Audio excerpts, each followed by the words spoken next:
नमस्कार, स्वागत है आपका हमारे चैनल जीएस स्टडी 94 में। और दोस्तों मैं यश। तो दोस्तों सबसे पहले गुरु पूर्णिमा की ढेर सारी बधाइयाँ आपको। और आप देख सकते हैं यहाँ पे जो एज अ मोटिवेशनल जो सेंटेंस होता है वहाँ पे लिखा है, गुरु कृपा से ही उन्नति के द्वार खुलते हैं। जब तक किसी गुरु का आपके ऊपर हाथ नहीं होगा, उनका आशीर्वाद नहीं होगा या फिर उनका गाइडलाइन नहीं होगा, जब तक वो आपको गाइड नहीं करेंगे तब तक आपका उद्धार होने वाला नहीं है। नहीं तो फिर आप ऐसे ही, जैसे होता है ना कि सबसे बड़ा अगर इस जीवन में कोई गुरु है तो आपकी माँ होती है, क्योंकि माँ से ही आपका जो इनिशियल जो स्टार्टिंग होती है, वहीं से जो बच्चा है तमाम तरह की गतिविधियों को सीखता है, समझता है, महसूस करता है। तो जो भी आपके जीवन में एज अ मास्टर होगा, गुरु होगा, उनको ढेर सारे आप मैसेज दे सकते हैं। ठीक है, तो चलते हैं अब आगे। आज कुछ बातें होंगी, बढ़िया बढ़िया बातें होंगी, जिसमें आप लोगों को भी आवश्यकता होगी आपके ओपिनियन की। ठीक है, तो यहाँ पे लिखा है, आज हृदय नारायण दीक्षित जी ने जो लिखा है, आत्मनिर्भर अभियान की कुंजी। तो मैं कल का वीडियो था उसमें मैं आप लोगों को बताया कि किस प्रकार से देश की जनता को एक तरह से जो आश्वासन दिया गया, एक प्रलोभन दिया गया, जिसके थ्रू हमारे देश के प्रधानमंत्री जी ने कहा, देश की जनता को संबोधित किया कि एमएसएमई के थ्रू जो हम 20 लाख करोड़ का जो पैकेज दिए जा रहे हैं, ज़्यादातर उनको दिए जा रहे हैं जो लघु कुटीर उद्योग से, मध्यम वर्गीय कुटीर उद्योग से जो लोग बिलोंग करते हैं। वो अपने बिजनेस को किस प्रकार से एक्सपेंड कर सकते हैं, विस्तार कर सकते हैं। और जो भी लॉकडाउन में जो समस्याएं हुई हैं, जिनकी वजह से उनको तमाम तरह की आर्थिक नुकसान हुआ है, उन्हें पटरी पे लाने के लिए आप बैंकों के माध्यम से, सरकार के माध्यम से आप लोन ले सकते हैं। उसके बाद अपने ही बिज़नेस को फिर से बूस्ट कर सकते हैं। उसमें सरकार आपके साथ खड़ी रहेगी। ठीक है, और तमाम तरह की गाइडलाइंस निकाले गए थे। पर ये दोस्तों बता दें, धरातल पे कुछ भी नहीं है। अरे भैया, बैंकों के पास पूंजी होगा तब न देगा। ऐसे तो आप एक चीज़ मुझे बताइए, हज़ारों योजनाएं अब तक आ चुकी हैं, परियोजनाएं आ चुकी हैं, पर क्या हुआ? क्या गरीबी दूर हुई? इलिटरेसी जिसे हम शिक्षा कहते हैं वो दूर हुआ? और शिक्षा दूर हुआ? जो चाइल्ड लेबर की प्रॉब्लम है, जो छोटे छोटे बच्चों को कहीं भी लगा देते हैं, ढाबे पे, कारखान में, ठीक है, तमाम तरह की कंपनियों में, जहाँ पे उनकी एज जो है एलिजिबल नहीं है काम करने के लिए, फिर भी क्या होता है? उनका एक तरह से एक्सप्लोटेशन होता है, शोषण होता है। क्या होता है? इस विषय में भी तमाम तरह के एनजीओ काम कर रहे हैं। तमाम तरह की प्राथमिकताएं सरकार के द्वारा लॉन्च की जा रही। क्या हुआ भैया? गरीब गरीब होता चला जा रहा है। हमारे और आपके वजह से कारण हमारे ही आपके बीच से एक व्यक्ति निकलता है, कहता है कि भैया एज अ रिप्रेजेंटेटर मैं आप लोगों का प्रतिनिधित्व करूंगा, आप मुझे विधानसभा संसद में एमएलए एमपी के रूप में भेजिए। जो भी आप लोगों की समस्याएं हैं उससे मैं संसद के या विधानसभा पटल के सामने मैं उस बात को रखूंगा। उसके बाद जो समस्याएं हैं उनका निदान किया जाएगा सरकार के माध्यम से। वही व्यक्ति दोस्तों हमारे बीच से निकलता है और एक समय आता है वो हमें भी भूल जाता है। गरीबों की लड़ाई लड़ते लड़ते वो खुद अमीर हो जाता है और हमें उसी हाल में छोड़कर भाग जाता है। ये देश का बहुत बड़ा दुर्भाग्य है और ये पिछले कई साल से होता चला रहा है। तो ये क्यों हो रहा है पता है? क्योंकि आप और हम सवाल नहीं पूछ रहे हैं। हम लोग डरते हैं, एक पुलिस से डरते हैं, एक अधिकारी से डरते हैं कि कहीं ना कुछ ये कर दे। आपको बता दें, जिस दिन यदि आप सख्ती के साथ चीज़ों को जानने समझने लगे, उसके बाद जब उसे सख्ती के साथ किसी भी प्रश्न का जवाब मांगेंगे जिससे आपके अधिकारों का हनन हो रहा है, आप अपनी बातें उसके सामने रखेंगे कि ये प्रावधान है संविधान में, कानून में, फिर ऐसा क्यों नहीं हो रहा है, तब वो आपसे डरेगा। क्योंकि जो लोग सरकारी पदों पर विराजमान है ना, उनका अगर थोड़ा सा भी कुछ भी लीक हुआ या फिर यदि पाया गया शासन के द्वारा कि आपका जो कार्य है पूरी तरह से इलीगल है या फिर आप सही दिशा में कार्य नहीं कर रहे हैं, तो आपको सरकारी पदों से हटाया भी जा सकता है। और ऐसे लोग, बहुत सारे लोग भी हैं। पर दोस्तों हमें आवश्यकता है मुट्ठी भर लोग नहीं, संख्या से ऊपर उठकर हज़ारों में, लाखों में जब देश की जनता जागरूक होगी तब एक क्रांति आएगी। तब जाके ये जो नेता हैं जो बैठ के सो के खा रहे हैं, इनको कोई समस्या नहीं है। कोविड-19 में कौन मरा है? आपको देख सकते हैं ना, सबसे ज़्यादा गरीब मर रहा है। मतलब जब हमारे देश में गिने चुने कोविड-19 के पेशेंट थे, तो तमाम तरह के पॉलिसीज़, स्ट्रैटेजी, उत्सव मनाया जा रहा था। कभी ताली थाली, मोमबत्ती, ठीक है, क्लैपिंग। और आज जब ये संख्या लाखों में हो गया है तो लोग अपने अपने जूनियर्स के कंधे पर अपनी अपनी जिम्मेदारी दे के निकल जा रहे हैं। तो यही तो गलतियां हैं ना। चलते हैं, अब आगे देखते हैं। आत्मनिर्भरता सर्वोच्च राष्ट्रीय अभिलाषा है, ठीक है। आत्मनिर्भरता का मतलब हुआ है खुद पे निर्भर होना, किसी दूसरे पर निर्भर नहीं होना। जैसे आप रोज़गार के लिए शहरों में जाते हैं, किसी दूसरे के ऊपर निर्भर होते हैं, वो आपके श्रम को शोषण, एक्सप्लॉयटेशन करता है, ठीक है। इसीलिए कहा गया आत्मनिर्भर बने। इसमें स्वाधीनता और राष्ट्रीय स्वाभिमान की प्रतिभूति है। आत्मनिर्भर राष्ट्र ही संप्रभुता, स्वाभिमान और स्वाधीनता का आनंद पाते हैं। चीन से सीमा विवाद के बीच भारत में आत्मनिर्भरता का प्रश्न तेजी के साथ चर्चा का विषय बना है। प्रधानमंत्री मोदी ने मई में ही देश को आत्मनिर्भर बनाने के अभियान की शुरुआत कर दी थी। फिर लद्दाख में सीमा विवाद के बाद चीन से क्षुब्ध भारत के लोगों ने चीनी वस्तुओं का बहिष्कार शुरू कर दिया। इसमें आत्मनिर्भरता का ही आह्वान है। इस आह्वान के बीच सरकार ने टिकटॉक, वीचैट आदि 59 चीनी एप्लीकेशंस पर प्रतिबंध लगा दिया। राष्ट्रीय सुरक्षा, लोक व्यवस्था एवं संप्रभुता की चुनौती के मद्देनज़र से प्रतिबंध लगाए गए। इन प्रतिबंधों का जोरदार स्वागत भी हुआ, लेकिन भारत को आत्मनिर्भर बनाने के महत्वाकांक्षी अभियान को असंभव बताने वाले भी कम नहीं हैं। देखिए, मैं आपको बता दूं हृदय नारायण दीक्षित जी के बारे में, तो इनका जो झुकाव है, ठीक है, ज़्यादातर बीजेपी की तरफ से, जितने भी आप एडिटोरियल देखी होंगी। पर दोस्तों, मैं धरातल की बात कर रहा हूँ। आज जो समस्याएं हैं, जो रोज़गार की कमियां हैं, जानते हैं कुछ दिन पहले जिस तरह से कई राज्यों ने आश्वासन दिया था अपने प्रदेश के लोगों को कि अब आपको कहीं दूसरी जगह जाने की आवश्यकता नहीं है। जैसे ही आप गांव में आएंगे, अपने शहर में आएंगे, अपने प्रदेश में आएंगे, आप लोगों के लिए तमाम तरह की व्यवस्थाएँ कर दी जाएंगी। जिनके पास लाखों करोड़ों रुपए बैंक में पड़े हैं ना, उनके लिए समस्या नहीं है। पर जो लोग दोस्तों रोज़ कमाते थे, रोज़ खाते थे, उनसे जाके पूछिए कि सरकार के द्वारा जो मदद की जा रही 500, 1000 रुपये में, उससे वो कितना खुश हैं और उससे वो क्या कर लेंगे। अगर यही स्थिति रही, इसी तरह सारी चीज़ें चलती रहीं, तो वो दिन दूर नहीं जब देश में अराजकता और अकाल आ जाएगा। फूड की कमी इतनी हो जाएगी, खाद्यान्न की कमी, कि लोग एक दूसरे से छीना झपटी करेंगे और प्रदेश में अराजकता का माहौल होगा। आप देख सकते हैं इस समय जो उत्तर प्रदेश को एक उत्तम प्रदेश बनाने की बात की जा रही थी, किस प्रकार से कुछ दिन पहले एक विकास दुबे नाम के शख्स ने पूरे पुलिस कर्मियों के ऊपर हमला बोल दिया।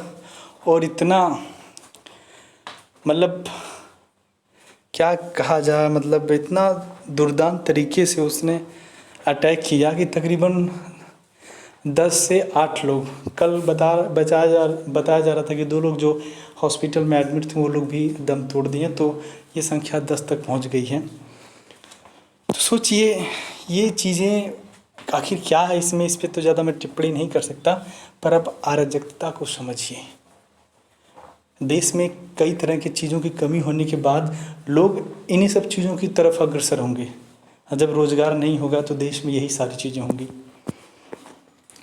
मूलभूत प्रश्न है कि क्या हम भारतीय 133 करोड़ लोग आत्मनिर्भर स्वाभिमानी राष्ट्र के लिए संकल्पबद्ध क्यों नहीं हो सकते? क्या हम शत्रुता का बर्ताव करने वाले चीन की आर्थिक जकड़न से मुक्त होने को तत्पर हैं?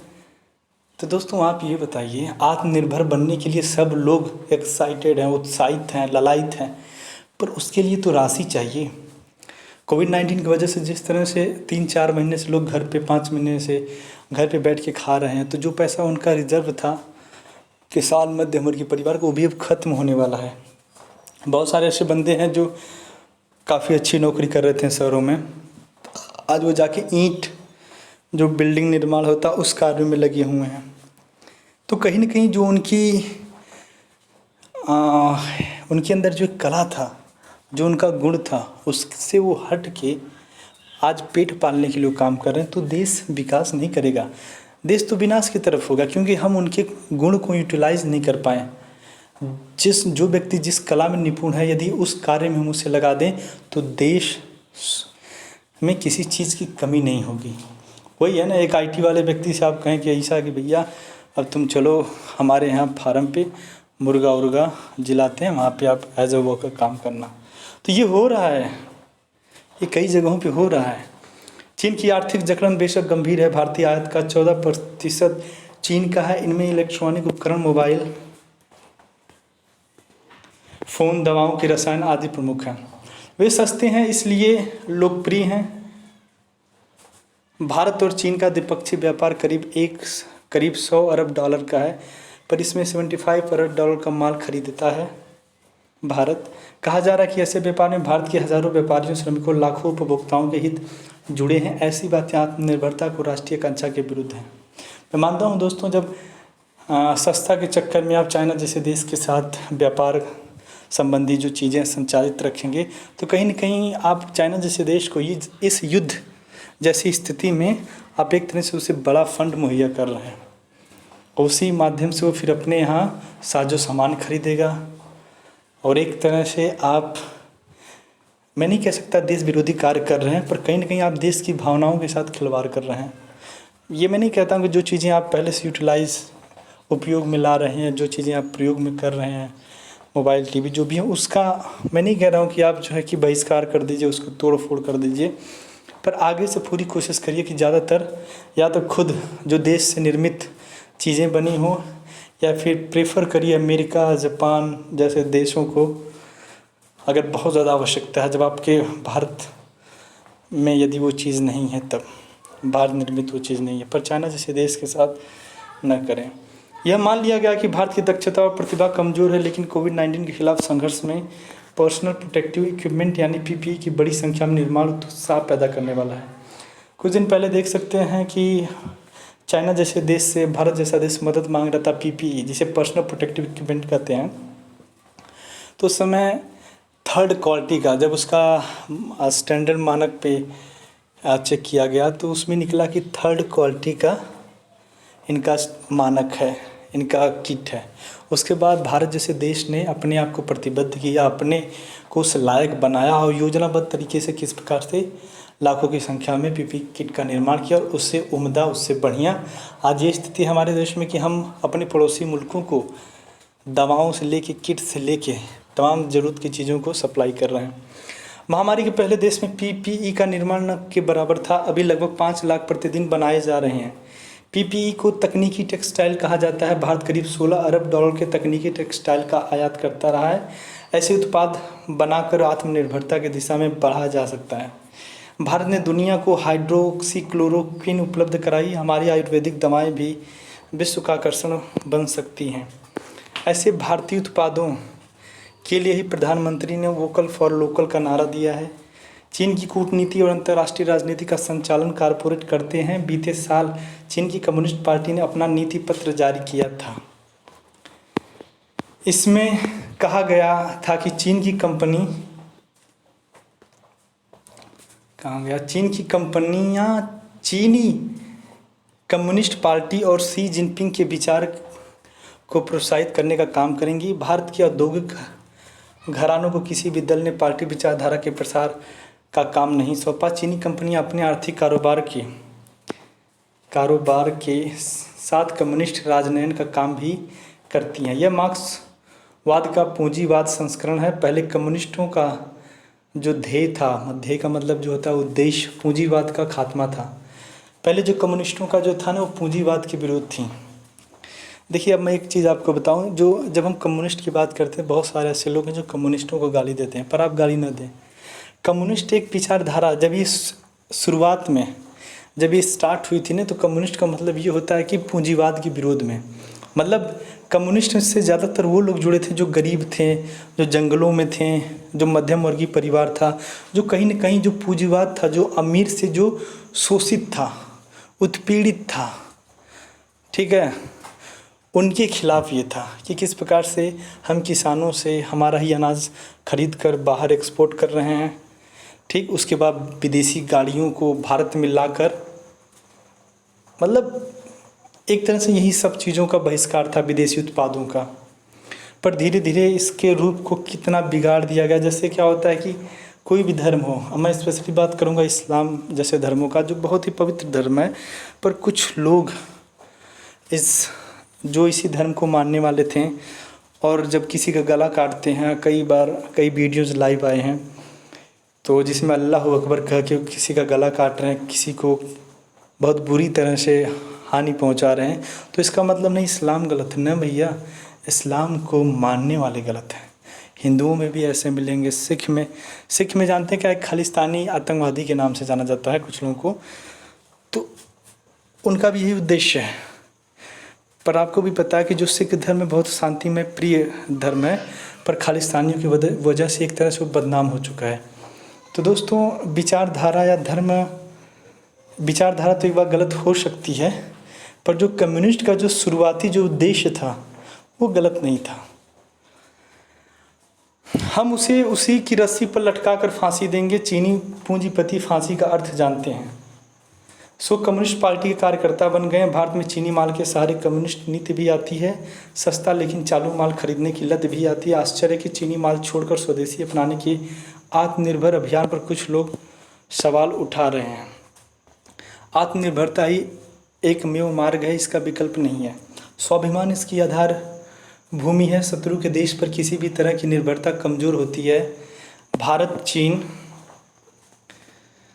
चीन के संबंध सामान्य नहीं है। भारत विवादों के शांतिपूर्ण निस्तारण का इच्छुक है। भारत जैसा देश आप देख सकते हैं, जब कुछ साल पहले जब डोकलाम जैसे मुद्दे को लेकर तमाम तरह की बातें चल रही थी, तो भारत जैसा देश किस प्रकार से कूटनीति के चलते एक अच्छा स्ट्रेटजी उन्होंने इम्प्लीमेंट किया, जिसके माध्यम से वो बाहर निकल आया और चाइना जैसे देश का असली रूप पूरे वैश्विक मंचों पर उजागर किया।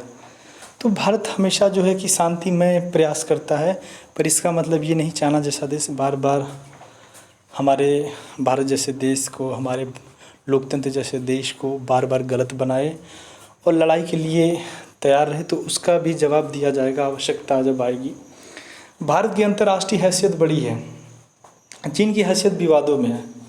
भारत एक ऐसा देश है दोस्तों, जब वैश्विक स्तर पे उसकी सराहना होती है तो उसके बारे में बताया जाता है कि ज़्यादातर जो ज़मीनें हैं विदेशी या उसके पड़ोसी जो हैं उस ज़मीन पे काबिज हैं, फिर भी भारत जैसा देश कितने मधुर संबंधों के माध्यम से उस विवाद को सुलझाने का प्रयास करता है। पर जो चाइना की जो साख है वो पूरे वैश्विक स्तर पर सबको पता है कि किस प्रकार से चाइना जैसा देश, चाहे तिब्बत हो, चाहे हांगकांग हो, चाहे तजाकिस्तान हो, चाहे मंगोलिया हो, ऐसे कई सारे देश हैं जो उससे बुरी तरह से पीड़ित हैं। और वहाँ पे जो है कि चाइना के तमाम नेताओं का बहिष्कार किया जाता है, चाइना के पॉलिसीज़ का बहिष्कार किया जाता है और उन्हें जबरन मारा जाता है। वहाँ के लोगों का इतना बड़ा उत्पीड़न दुनिया जानती है। भारत को अपनी संप्रभुता और स्वाभिमान की रक्षा के लिए चीन पर किसी भी तरह की निर्भरता नहीं चाहिए। आत्मनिर्भर भारत ही अजय भारत हो सकता है। आत्मनिर्भरता के तमाम क्षेत्र यहाँ ज्ञान, दर्शन और शोध की आत्मनिर्भरता है। आर्थिक आत्मनिर्भरता भी है। अंतरिक्ष अभियानों में भारत की कुशलता विश्व के लिए आश्चर्यजनक है। इसरो ने क्रायोजेनिक इंजन न मिलने पर खुद बनाया। भारत में हर तरह की क्षमता है। अगर हम अपने बलबूते अंतरिक्ष अभियान सफलता से चला सकते हैं तो चीनी आर्थिक जकड़न से मुक्ति का अभियान चलाने में कठिनाई क्या है।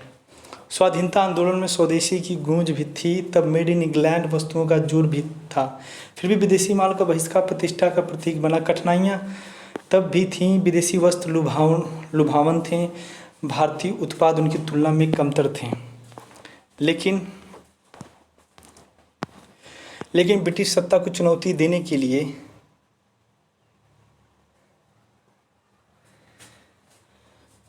ऐसा बहिष्कार अनिवार्य था।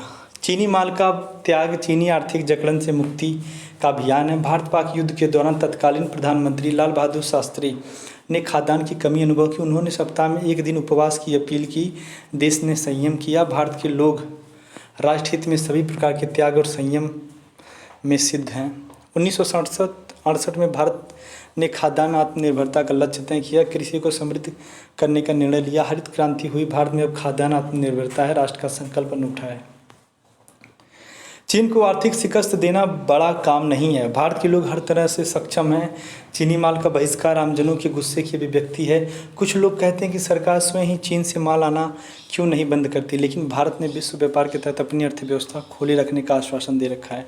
अब देखिए, यहाँ पे बहुत बड़ी बात है कि कई सारे लोग ऐसे हैं, महानुभाव बुद्धिजीवी लोग, जो बार बार प्रश्न करते हैं कि जैसे भारत जैसा देश, भारत के लोग जो संवैधानिक पदों पे बैठे हैं, विराजमान हैं, वो बस यही क्यों कहते हैं कि आप चाइना के प्रोडक्ट को प्राथमिकता न दें या उसका बहिष्कार करें और अपने स्वदेशी निर्मित जो भारतीय वस्तुएं हैं, प्रोडक्ट्स हैं, उनको वरीयता दें। तो कुछ लोग कहते हैं कि भैया पूरी तरह से प्रतिबंधित क्यों ना कर दे भारत जैसा देश। तो दोस्तों नहीं हो सकता, क्योंकि जो WTO है, जिसे बोला जाता है वर्ल्ड ट्रेड ऑर्गेनाइजेशन, यदि जो उसका मानक है, जो उसके द्वारा एक दिशा निर्देश है, उसका अतिक्रमण होने लगेगा, उसके बाद भारत जैसे देश के ऊपर तमाम तरह के व्यापार से रिलेटेड कॉन्फ्लिकेशन उठने लगेंगी और भारत जैसे देश को भी कई देशों में इसका खामियाजा भुगतना पड़ेगा। सामान्यतः सरकारें ऐसा अनुबंध नहीं तोड़ सकती। चीनी जकड़न से मुक्ति का अभियान हम सबका है। भारतीय उद्योगपतियों को शोध और श्रमिक प्रशिक्षण पर जोर देना चाहिए। तकनीकी के सदुपयोग पर भी ध्यान देना चाहिए। शोध और अनुसंधान का काम बेशक खर्चीला है, समय भी लगता है, लेकिन आत्मनिर्भरता ज़रूरी है। आत्मनिर्भरता ही सुख, स्वाधीनता और संप्रभुता की गारंटी है। भारत को हर एक दृष्टि से आत्मनिर्भर बनाना हम सबका राष्ट्रीय कर्तव्य है, पर निर्भरता हमेशा त्रासद होती है। शत्रु देश पर तो आंशिक निर्भरता भी आहतकारी ही होती है। तो दोस्तों आज के लिए इतना ही। नमस्कार, धन्यवाद। यदि कुछ बातें आपको अच्छी लगे, जिन बातों का हमने यहाँ पर जिक्र किया है, जो चीज़ें आप महसूस करते हैं, तो उसके बारे में प्रतिक्रियाएँ ज़रूर दें और डेली पढ़ें इस चीज़ को, लोगों के बीच में अपनी बातें रखें और जहाँ पे आवश्यकता हो तभी आप बोलें। यदि कहीं पे आपकी आवश्यकता नहीं है तो आप मत बोलिए। पहले आप लोगों की बातों को सुनें और ध्यान से समझें, तब आप बोलेंगे तो लोग आपको प्राथमिकता देंगे। Okay, bye.